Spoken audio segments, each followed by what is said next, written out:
Hi, everybody. Welcome back to the E3 podcast. I'm Melissa Johnson. Today we have on the lovely Susan Harper. I'm so excited to talk to you again, Susan. It's been a while.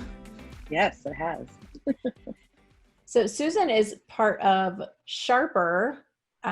What is the whole company? I always just say Sharper, Sure. but So that's right. our company's name is Sharper Business Solutions, and then we kind of have several, not branches, because each company is its own individual, but each company has a focus. So we have 9 in total. So you don't really need me to list all of them, but you probably well known us for Sharper Consulting, where we come in and help businesses with their systems, their processes, their vision, their people, and all of the fun stuff that goes in and on and in between. So that's kind of what we're really well known for. But then we also have several other arms that do certain, different things in different niches. So, yeah. You guys are awesome, doing all kinds of awesome stuff. I know because I've been to a few of y'all's events, and I've always gotten tons of value out of it. And I really enjoyed the couples retreat last year, and I'm planning to still go this year. I do need to get something for that. So, yeah, that'll be something we can talk about later too, for anyone that might be interested. So let's just start. Tell us a little bit about you and who you are and how you kind of got started with all this and where you're at today. Sure. So I have kind of a funny, unique background, is what I always like to say, because I'm very different than most people. So Gary and I met when I was 18. We got married when I was 19. 1 year later is when we got married. So my entire, this sounds really kind of, I don't know if it's pitiful, but it's exactly what I wanted. I wanted to be a wife, a mom, and I wanted to teach school. So I got married at 19. I had kids by 22, and then I taught school at 23. So at 23, I started teaching, and I did that for 17 years. Mm-hmm. I was a home economics teacher, and I was, and then I was the food service director for our private school. So it was the same school my parents went to, I went to, and our children went to. So it was a private school. We had about 650 to 800 students at any time that I would cook and prepare meals for, and then taught high school home economics. So I had a very different background. But because I taught school, I was done every day at 3 o'clock. I had all summer off. And Gary worked in downtown Chicago. He was a vice president. He was an area manager. He worked his way up to be, upper tier of a Fortune 500 company. So all the meantime, I was home teaching school, raising kids, kind of, Gary would leave on Mondays and come home on Thursday nights because his schedule was that way.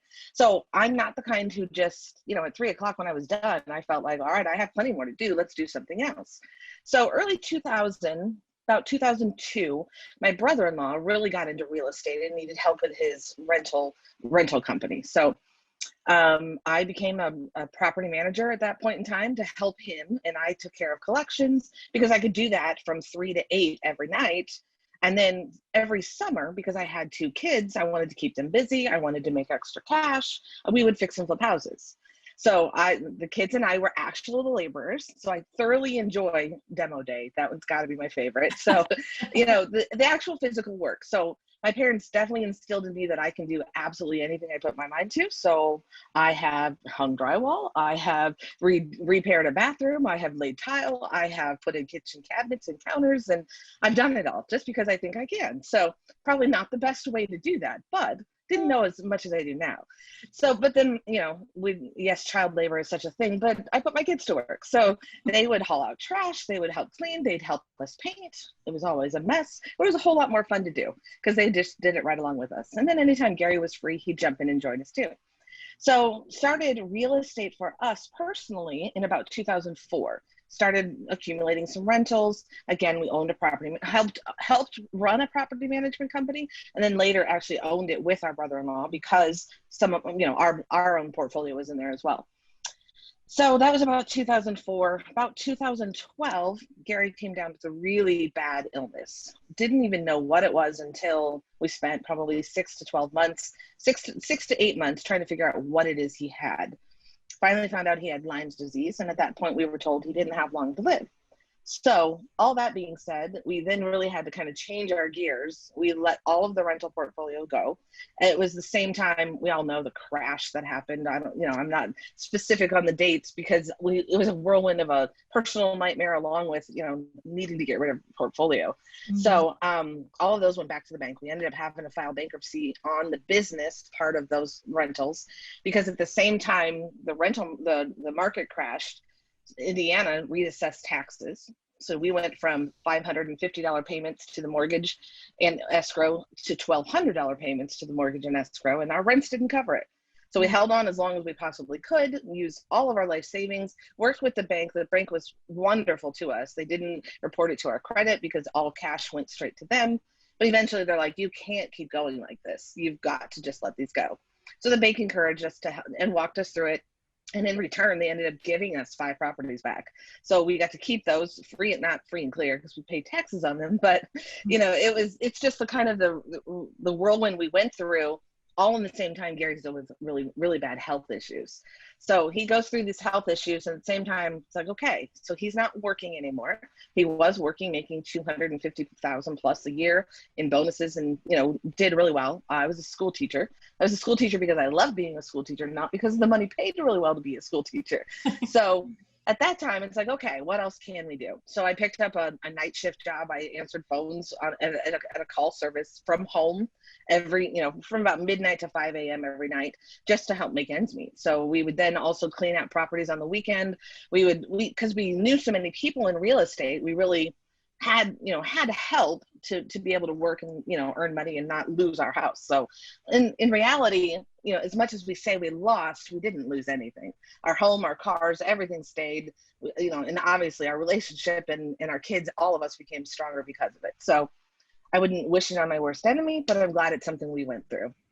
So came through that. And then Gary's finally okay to go to work, headed back to Chicago. Chicago held his job. They wanted him back.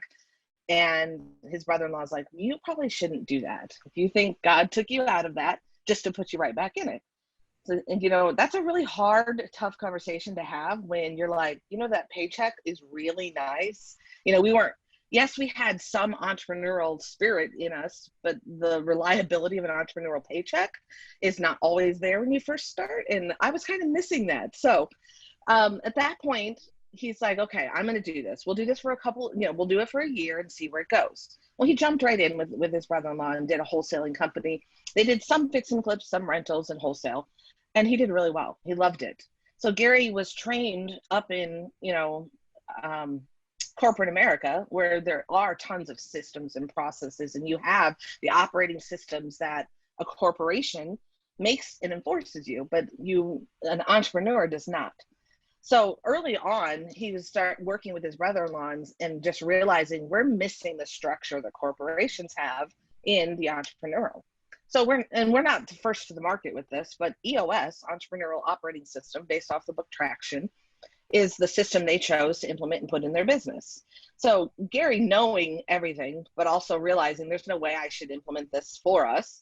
So they hired a coach. The coach came in, set up systems and process, and they kind of ran from there.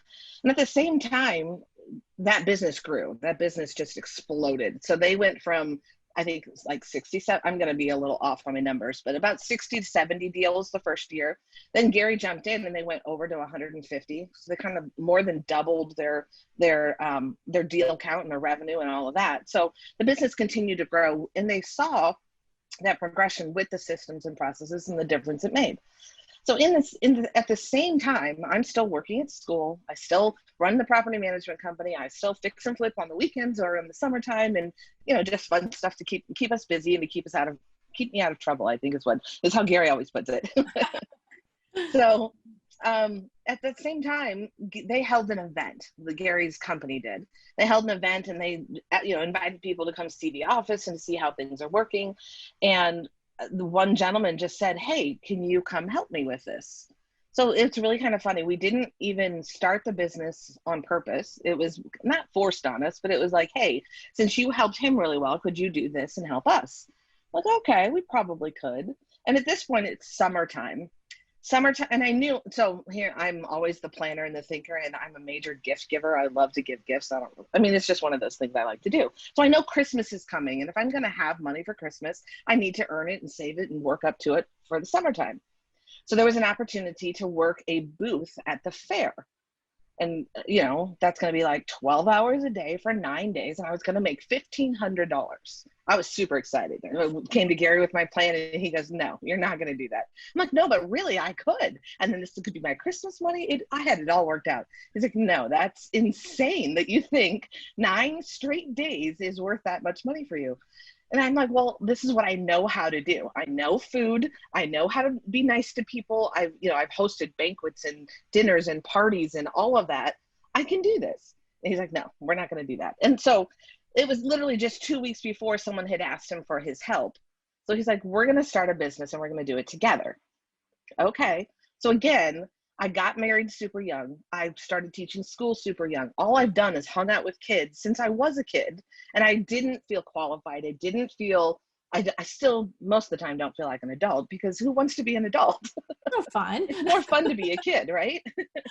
So at this, so here I am. And I think that maybe is what helped so much, is because I felt so inadequate that I had to teach myself and to study and to learn. I've always been a reader, but it just switched to absolutely must know business and must know, leadership. And honestly, I found my niche. I found systems and processes were one of those things that I find exciting. I find fun. I find it encouraging to help people walk through how they do what they do. So that was our first client, was a process mapping client. So Max Keller, you might know him, out of Dallas, Texas, there was our first client. And it was, at the end of the time we worked with him, my jaw just dropped. I'm like, okay, I can't believe somebody would pay us to literally just tell them what to do. It doesn't make sense to me. So that's how it first started. And then our very next client, I cried on our way to his office, because it's like, I just felt so insecure and like I didn't have what it took to help someone. But then it's really kind of funny. And I think I have an overbearing sense of how other people really have it all together, because they look like they have it all together. And then when you get there, you realize nobody has it together. It's like, okay, you're just human too. That's awesome. Yep. It's very validating. So let's help you. Yeah. And then it's fun, because it's like, hey, this one little tweak in how you do what you do could really make the biggest difference. Let's help you outline this. And that way it's repeatable. So you can delegate, you can have someone else step in and help you, and then your business can run without you. So that's a really long-winded answer to how we got started. But it's been a crazy journey, literally from the get-go, from the time I met Gary till now. So, but it's been fun. It's been the best journey I've ever been on. So I wouldn't trade it for anything.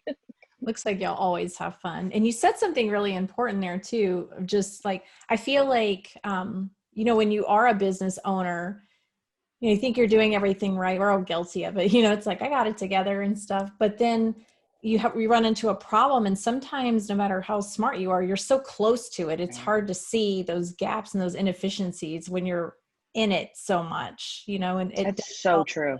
Have somebody like y'all that can come in and say, oh, okay, that you need to fix and that needs to be, and you don't even know it's really broken, but right. I think that's what I have been enjoying about the coaching too, is just that exact thing. Like, just like, okay, doesn't seem to be working. Let's figure out why, and maybe like some other ideas of how we can make this work. But yeah, you don't know what's broken if you don't document everything too. That's something I like to talk about a lot too. Like, you need the systems and processes, because when something breaks, it's easier to identify, I think, where it broke and to fix it. Absolutely. And so what I find is, coming in from an outsider, when I ask the question why, it's almost innocent. Although Gary tells me I don't have a good poker face. When I ask why, it comes across like you're really stupid. And I'm like, I don't mean to make people feel stupid. I just really want to understand why they think that's a good idea. Yeah. But because I'm an outsider asking why, I'm not here to compete with you. I'm not here to challenge you. Sometimes as owners and business people, we feel challenged in the way we do something, even if an employee is asking why. And if we would all just kind of take a step back and just be okay with explaining, we might find that that's a bad reason why we do what we do. And it might be better. And if we allow, and actually it's the culture that we should allow, that allows for that why question to be asked, so we can then thoroughly explain what needs to happen, what, when, and where, and why things need to take place in the order they take place in, or we find a better way to do it. So, you know, there's lots of famous statements out there, but humans innately are lazy. They're going to find a faster, easier, more efficient way of doing it. We can call that lazy, or we can call that innovative. We want to be, and we want to streamline what we do so we get the best and the quickest results. So it is very important that we host a meeting to lay out our processes. And so it's funny when I say that, because it seems so overwhelming to most people. And it's like, guys, 1 hour a week is all I'm asking you to sit down and focus on one process. Take one thing that is not working, typically comes from an issues list. Tell me something that's not working in your company. 9 out of 10 times, it's the process that's broke, not the people that handle it. So if we outline what that process is for the people, now we have something to hold them accountable to. And if they're not, then we know it's the people. But let's give them the ability to outline what's going on. So we use a method. We use Lucidchart is the software we use. We outline it in a process map, but you don't have to do it like me. If it's just a checklist that you come up with, if it's just, you know, a recording and an understanding of who's doing what, when it needs to happen, and make it as short and simple. Keep it simple. I don't like to say the stupid word, but it's keep it super simple. So the kiss it method is, you know, if we overcomplicate something, nobody's going to be able to understand it or follow it anyway. So I definitely encourage people to work on their processes. It's something I thoroughly enjoy. I find when we can reduce confusion, when we can reduce complexity in what we do every day, we find the best results. So I agree. And that's something that I like to focus on too, and telling people also, like, because you're so right. Like, nobody wants to do it. Nobody wants to sit down and do the processes. I do the same thing. It's like, okay, well, and I just ask the question, have you documented any of your processes? You know, and usually it's like, well, no, but I know it's up here. It's like, up here doesn't do you any good. You've got to get it out. You need to be able to document everything in a way where you can hand it to a monkey and they could do this job, you know, down to, I mean, for us, like, we don't use the charts, but we do the Lucidchart, but we have checklists and like Loom videos and stuff like that. That kind of like really walk through, click here, log in here, and then click here, and then do like pretty granular stuff. But I think it's key too to, tell me if you agree with this, but like as the entrepreneur, when you're first starting, a lot of times like we just do stuff and we don't document anything, right? Because we're just in that moment wearing all the hats.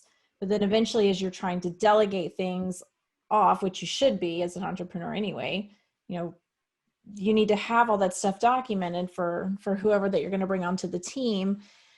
But then, you know, monitoring those systems and processes is important too, because when you're doing it, it's one way, right? But then if you hand it off to somebody else, like encouraging them to like walk through this process, if something isn't working right, do you have any ideas or suggestions for how we can improve it maybe?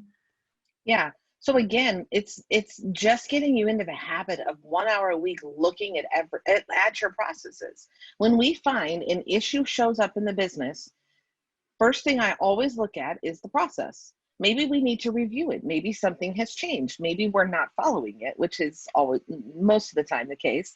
But the idea is, if we get out of our head what we want done and we have an outlined process or a checklist to follow, if something falls outside, because in reality, if you're dealing with real estate, you're dealing with lots of people cause problems. It doesn't always go to the plan or the exact way we want it to.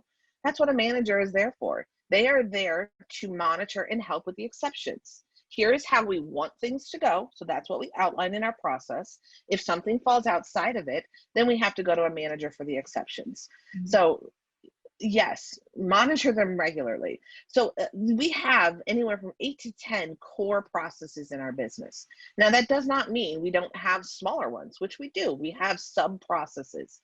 Bless you. But the idea is if you got the 8 to 10 out of your head and on paper, that takes care of 80% of what goes on from your day to day. Are you okay?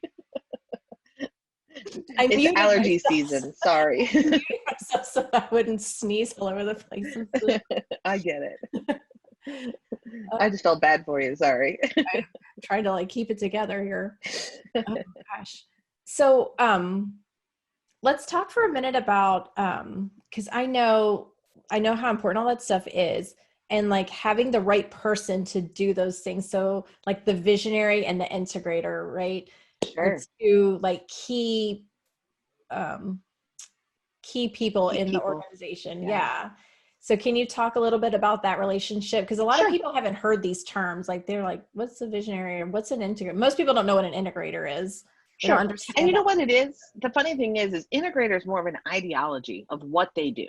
Mm-hmm. So it's technically the CEO, the chief executive officer, who we would typically call the visionary, the COO, the chief operating officer. Their job is to integrate all the departments harmoniously.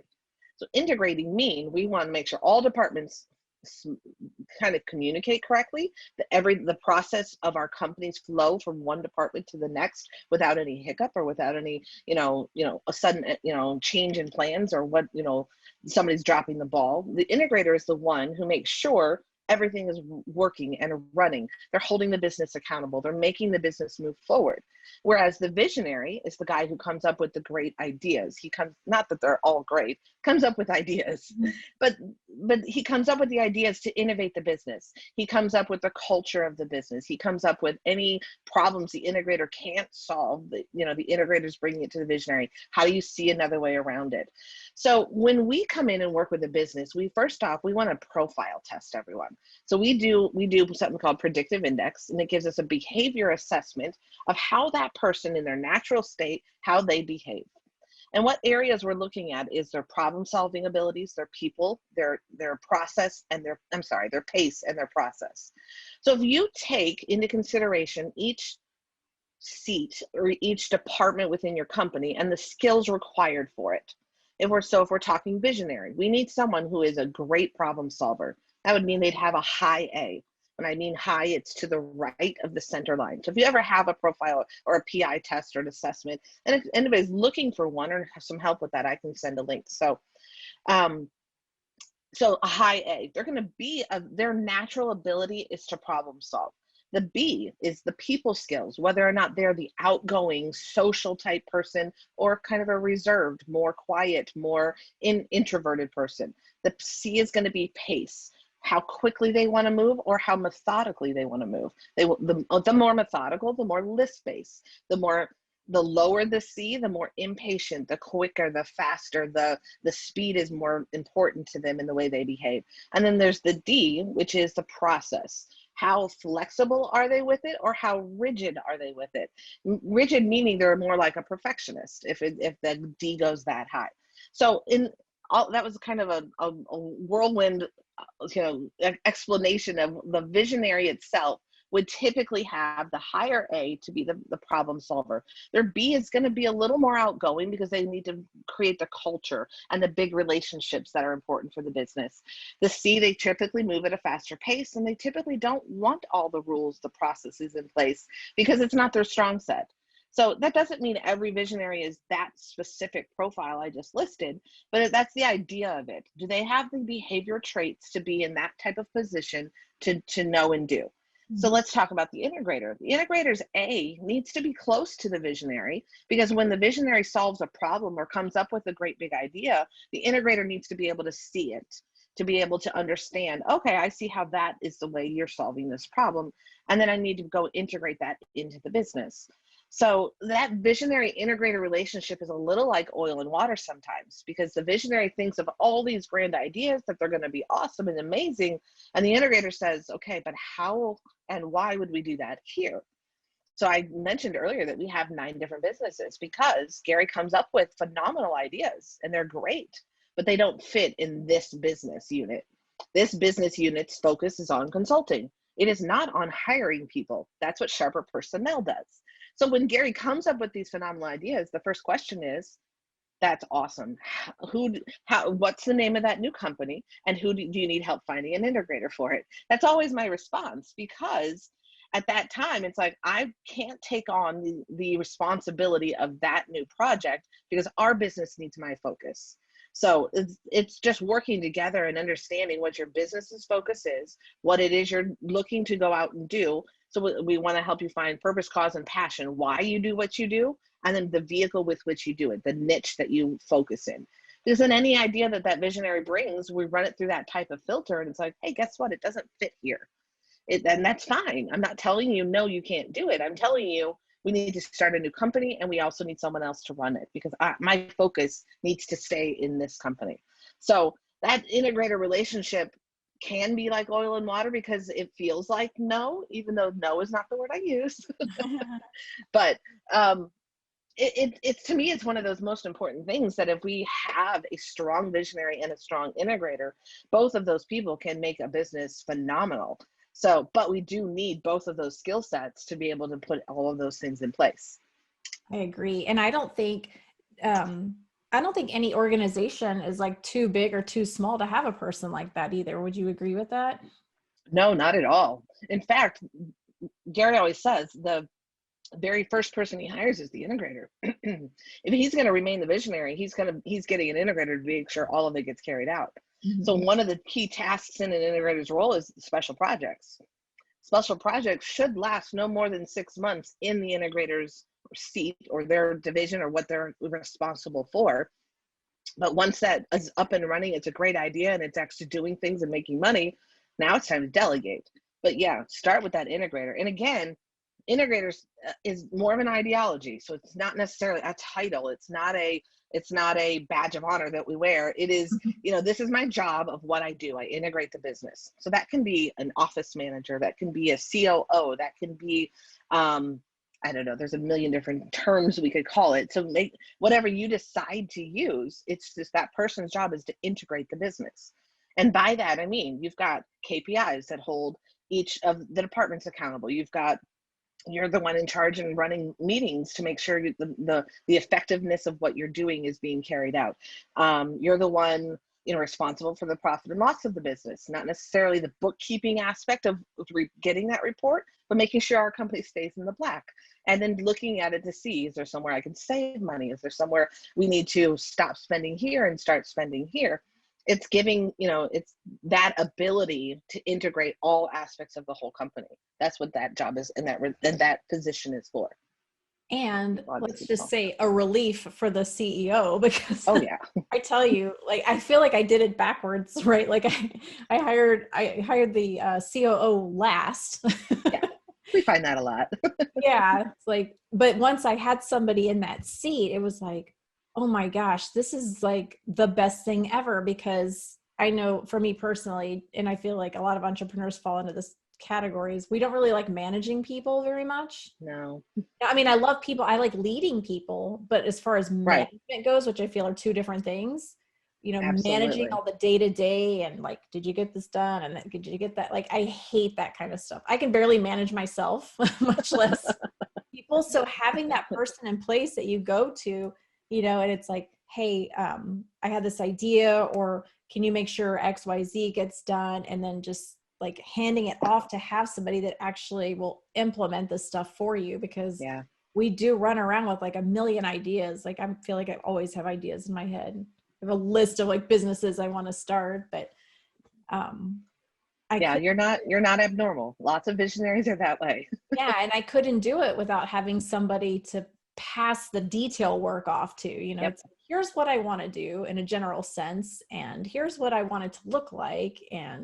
But as far as like, I like systems and processes, but I don't like creating them myself, but I like having them there in place. So it's like for other people to do. Yes. Yeah.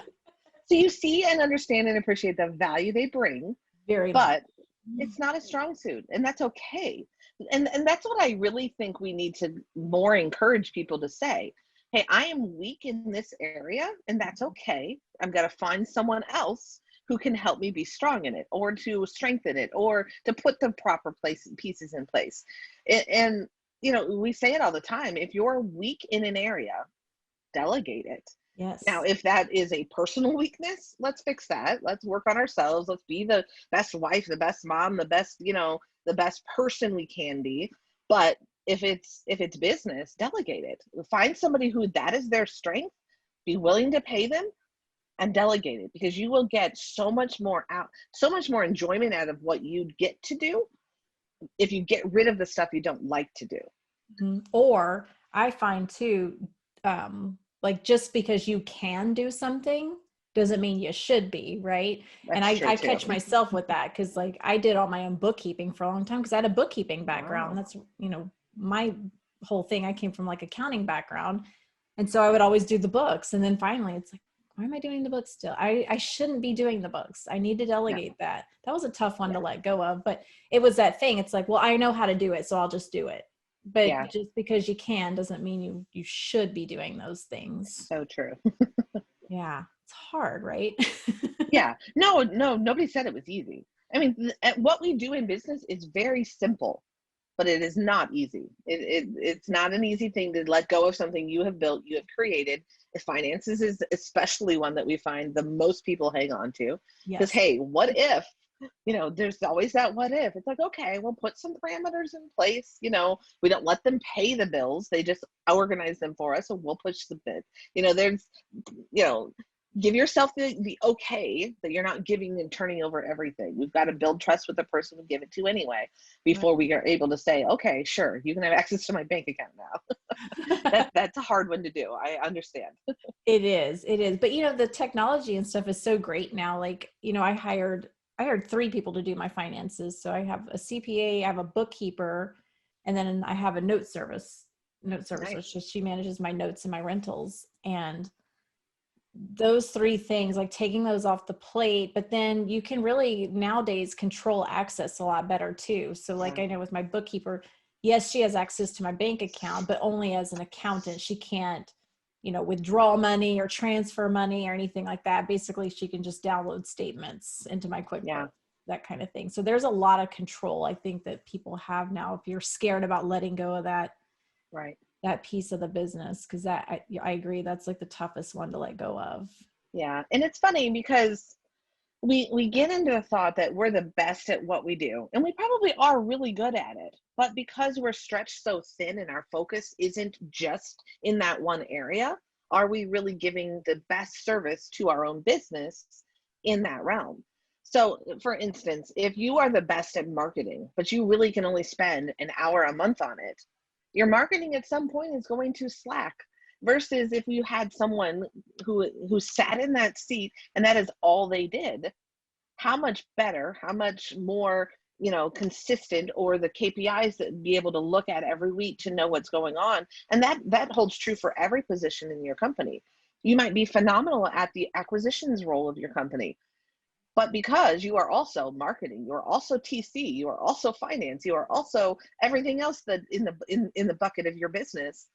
And because you can't just spend your time in acquisitions, you're doing yourself a disservice by saying you're just going to do it all. So if we got someone to just focus in the one area, they quickly will become much better at it than we are, because that's all they do. They do not have the 10 other strings pulling our focus away to pay attention to. So yeah, it's just a mindset shift I think people need to come through. And then knowing to put parameters in place and how we build trust with that person is important to know as well. Like that. I know you guys do a lot of work too with culture, and it's something I talk about a lot too. And it's something I didn't really know much about or understand until like just a few years ago, honestly, because, you don't know what you don't know. Right. And I know that you guys really are good at sitting down with people, and you realize the importance of defining the culture and bringing people in that fit the culture. So do you want to talk a little bit about that for a minute, just to let people know kind of where you're coming from with culture? Yeah. So to me, the very first thing we start with culture is definitely core values.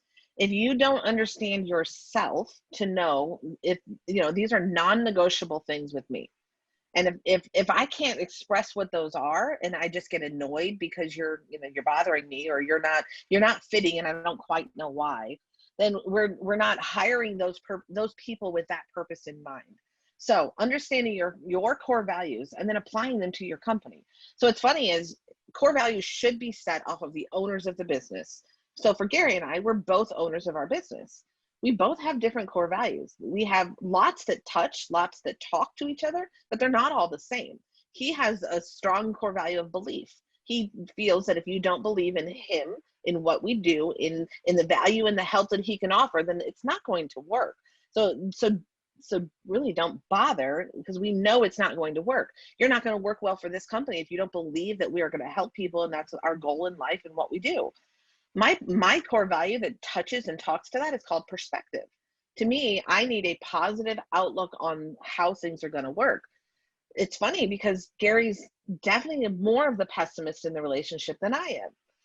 Because to me, he's like, it might rain next week. I'm like, for one, I don't really care, because I don't think the weather people are that accurate, and I'm not going to make or break my plans based on their idea of what might happen. So, but weather is really the funniest one, because he should have been a weatherman, or what are those called? Anyway, he should have been one of those guys. He just really likes weather. He studies it. He thinks it's fascinating, and he's really funny. But he's like, it's going to snow tomorrow. Okay. I have a car. It still drives in the snow. It doesn't bother me. But to him, he's like, I need to prepare to leave early. He has reasons why he does that. But if I let that annoy me, or if he knows and doesn't come from the fact that, but it's going to be okay, even though that it snows, we could really rub each other wrong and get frustrated at the fact that he's looking at it from the bad side of it, where I want to look at it from the positive side of it. So knowing and understanding your core values, how you interpret those into your business. So Sharper's core values are belief, integrity, hard work, and giving.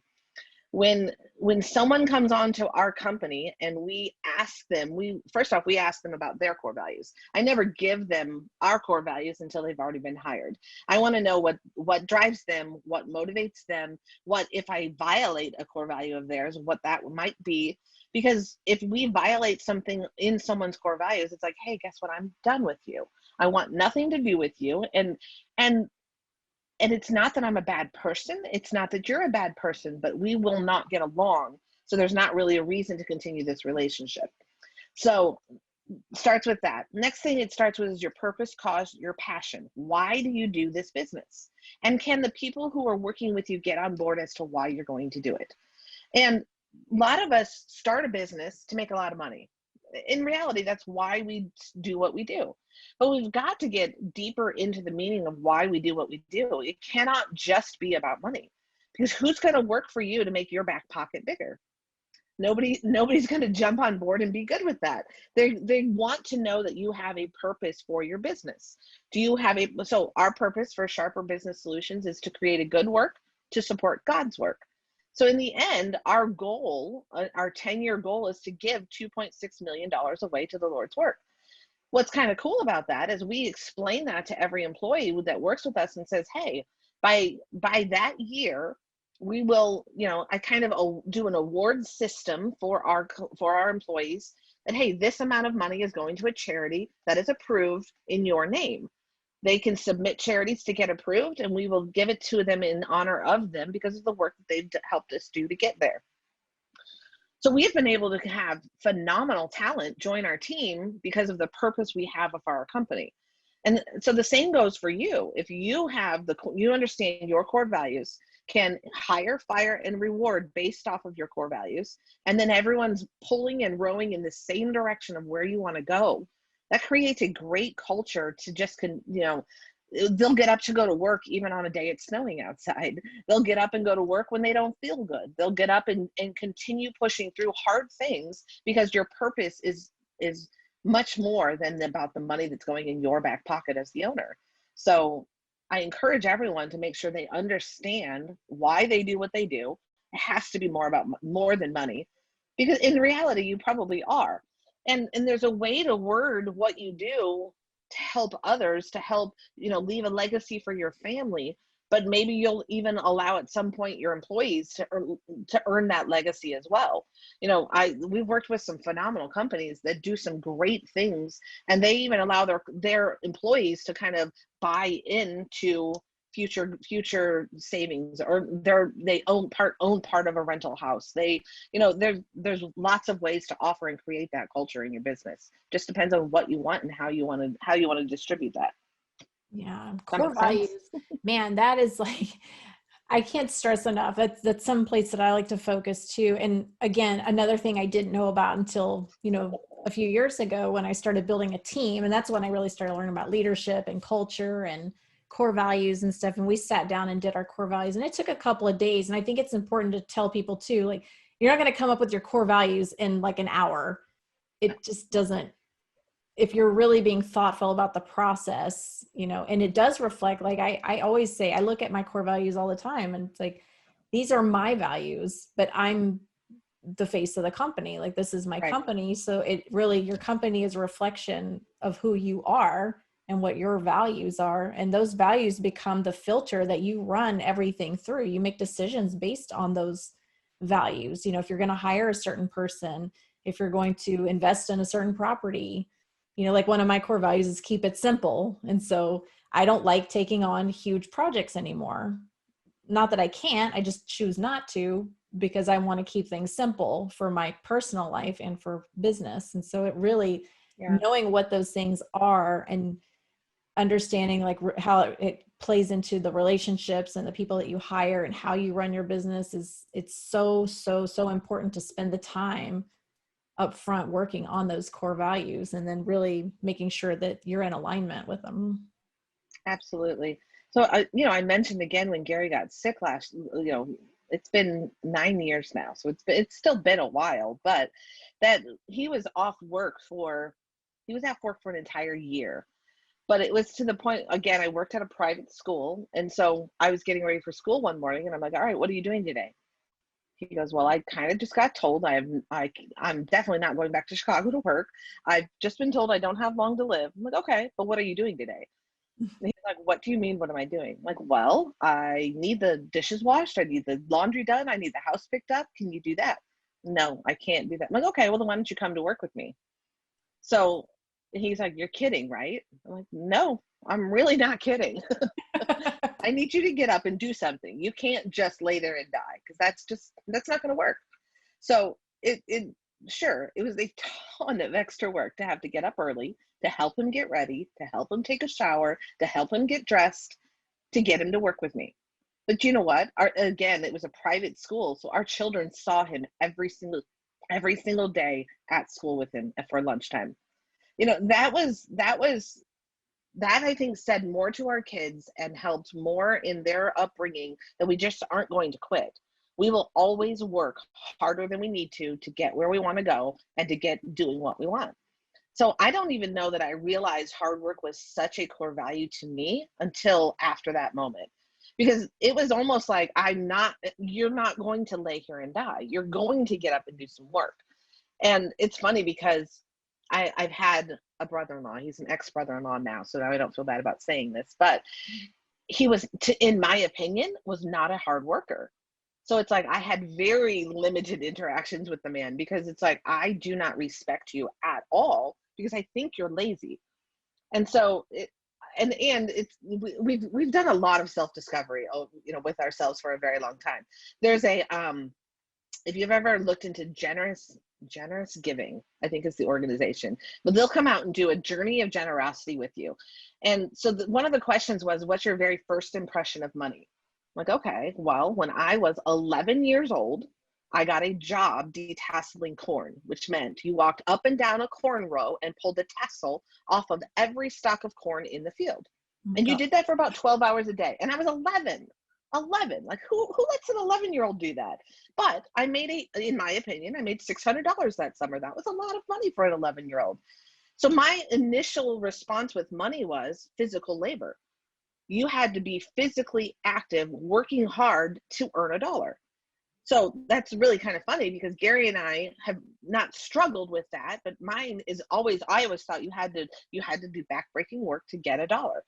Gary's definitely more of the, putting systems and processes in place. He was corporate America. He was the manager of people. He worked other people to do and get the results he needed versus just doing the work himself. So not immediately, but at the beginning it was kind of like, oh, well, you don't work that hard. Why don't, come home or do yard work, but then you get into more of the type of work that he was doing. You're like, okay, it's just as exhausting. It's still hard work, but it took me a while to realize that. So when he decided he wasn't going to do anything, no, that's not going to happen, sir. You're getting up and you're coming to work with me. So knowing at that point, he cared enough about me and my core value. He obviously matched my core value of hard work. And he did get up. He helped me wash dishes every single day. As a food service director, he ran a cafeteria and taught home economics. So I had a ton of dishes that needed done, and he would wash dishes. So it was just the respect I had for him, because he knew how important it was for me. And then he just stepped up to the plate. Again, people watched us through that whole struggle, and our children, I think, are the benefits of it, because I have two of the hardest working kids I've ever met.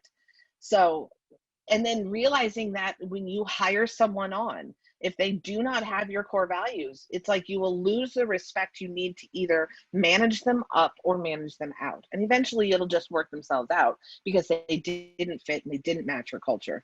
So. Yeah. And it's funny too, like just on core values again, like I remember, like you set your core values, right? And I was kind of taught like, you don't want to have too many, like 3 or 4 tops. I don't know why I get so irritated when I go to places and they have like 10 core values. I'm just like, really? And they're kind of all the same, it's like, it looks good, but like, you probably didn't put a whole lot of thought into that. But, I think we had come up with like 5, and no, we had 4 core values. And I was like, well, let's just keep going through these, I mean, this is like a week-long process doing this, right? And we ended up throwing one out because it was important, but I didn't think it was like that important until I hired somebody that did not, she literally just like embodied everything about the core value I just thrown out. And you realize how important it was. And exactly, that's exactly what happened. It made me realize like, oh, we threw that core value out, but I cannot work with this woman because, of what she's doing. So the value we had thrown out was always improving, because, I always want to bring people to work with me that are they're invested in working on themselves and working on the business. I don't want to hire anybody that's not into personal development, because of the way the mindset is and the way the mindset needs to be in this business. And I think it's just too important. And so we would have these staff meetings on Monday, and it's like, go around and just like, what'd you guys do this weekend? And this woman every weekend was like, I went to the grocery store. I watched TV, like week over week. I was like, did you read anything interesting? Did you learn anything? Like, did you go anywhere? And week over week, it was just like having this like Eeyore person, Sure. just like, okay, I don't know. I didn't do anything. I'm just like, it was so, but you could feel the energy in the meeting just go, everyone just like, oh, okay. It's almost like defeating the purpose of what we were trying to do, to get some good positive news out, and you just dragged it all down. So I get it. That's exactly what happened, because everyone's, like, oh, I did here, or I listened to this really cool podcast, or, I started reading this book, or, even like I took my kid to do something interesting, just something. Yeah. And it's just like, I didn't realize how important that was. And so after I let her go, I said, we got to bring that core value back, because I would definitely, that's when I knew I would hire and fire somebody over that core value, because it affects everything. Yeah. Yeah. So when Gary and I work with teams to help discover core values, we do take a couple of hours to get it done, but we put it through so many rigorous tests, and lots of them, they don't even realize they're a test when we do it. But the one of the ultimate tests is, are you willing to hire or are you willing to fire someone over this? If they do not do it, they do not uphold this core value, are you willing to fire them? And if the answer is yes, then leave it as a core value and don't apologize for having it, because then you'll get the right people on your team who will also value it. And then it'll make your team and your culture so much better, because everyone is on board with it. So definitely put your core values to a test. Mm-hmm. There's the 3 or 4 that I would encourage everyone to do. It'd take me a couple of hours to kind of walk you through how we discover core values, but I'm willing to do that if anybody needs some help with it. It's a fun thing. I like doing that with people too. That's been one of my favorite activities, just because, everybody's got a different spin on something.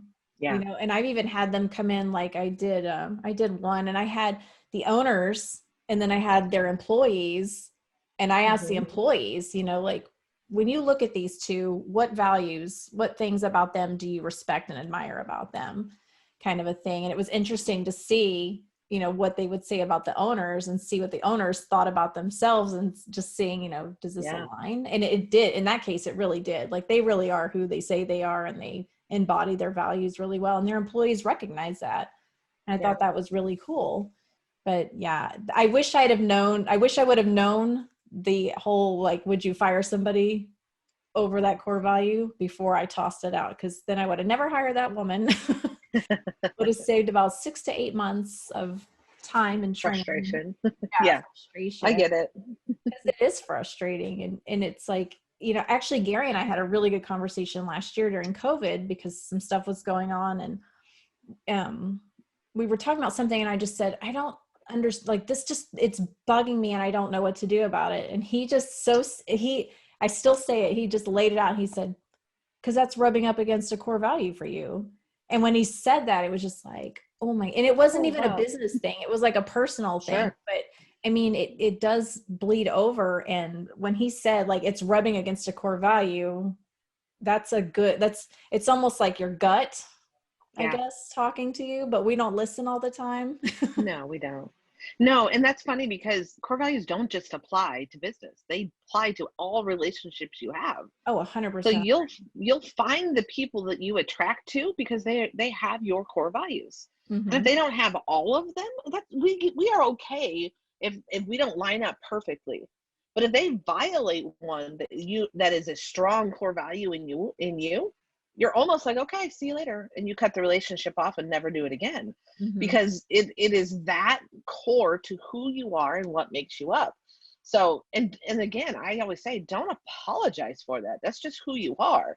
And it's okay to be who you are, but make sure you know that. And then we can kind of avoid, shorten, or limit interactions with people who don't have our core values. Yeah. So important. Culture, core values, COOs. Yes. Yeah. All those things. Highly recommend. Systems and processes. Highly recommend. 10 out of 10. Definitely need. Definitely a must have in any business. So if we want our businesses to grow, those are the things we're going to have. You're going to have the right people in your company. The right people have your core values. They need to be sitting in the right seat, which means they need to have the behavioral traits of the job we're asking them to perform. And then definitely the culture of our company to continue to make it go forward. And you're not going to continue to make things go forward without documenting your systems and processes, without outlining what it is they want them to do, how they are going to do it, what they need to follow. It's funny. We had a friend and a business partner over on Saturday, and we were talking about she was hiring a project manager. And she was wanting to pay the project manager as if she was going to profit share with them. I said, okay. Some project managers, if they owned their own business at one time, understand we don't get paid every week. We get paid when projects finish. We get paid when, the profits are there to split. Now, not everyone has that entrepreneurial spirit and that understanding. We need to understand our people more. If we're hiring them to do a job, they're going to expect a paycheck. They are not going to be okay with just waiting till profits show up to split in. Not everybody has that entrepreneurial, makeup or setup or mindset even.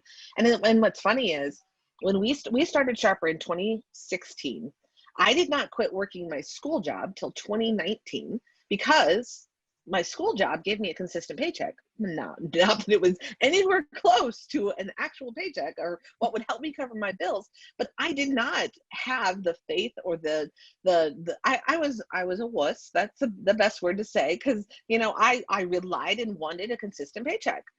How much did I limit what we could have done earlier in our days? Probably a lot. but it took me a while to get that mindset. So understand where your people come from. If you're asking them to be an employee, they're going to expect a paycheck, but also then we can make sure that they fit our culture by having the same core values. So it's really understand that whole person shows up to work. You've got to take into consideration kind of where they came from before they started working for you, and what they're going to do even after they stop working for you. So it's important to know the culture of your team, to make sure that it's all in alignment, so that way we can row the same direction, not the same speed, getting to where we want to go. Exactly. Well, if people want to get in touch with you and learn more about you guys, how can they do that? So we have a couple different ways. We have a website, so sharperprocess.com. There's kind of like a chat now, or get in contact with us. So you can check out our website. We have lots of things going on. We have we host a couple of events a year. We host obviously we work one-on-one with clients as well. And then there's a lot of us consultants out there who kind of specialize in a certain skill. So you can check us out on our website, or you can email me directly, and I am the S in Sharper. So Susan Harper makes Sharper. So it is sharper@sharperprocess.com is my email. So if anybody needs anything, let me know. Awesome. Well, thank you so much for your time today and sharing all this good stuff about culture and core values, which I think doesn't get talked about nearly enough. So no, I agree. Glad we got to go over that and hopefully provide some value to the listeners in that area. And it's just nice chatting with you always. Well, thanks for having me on. I really appreciate this. Thank you.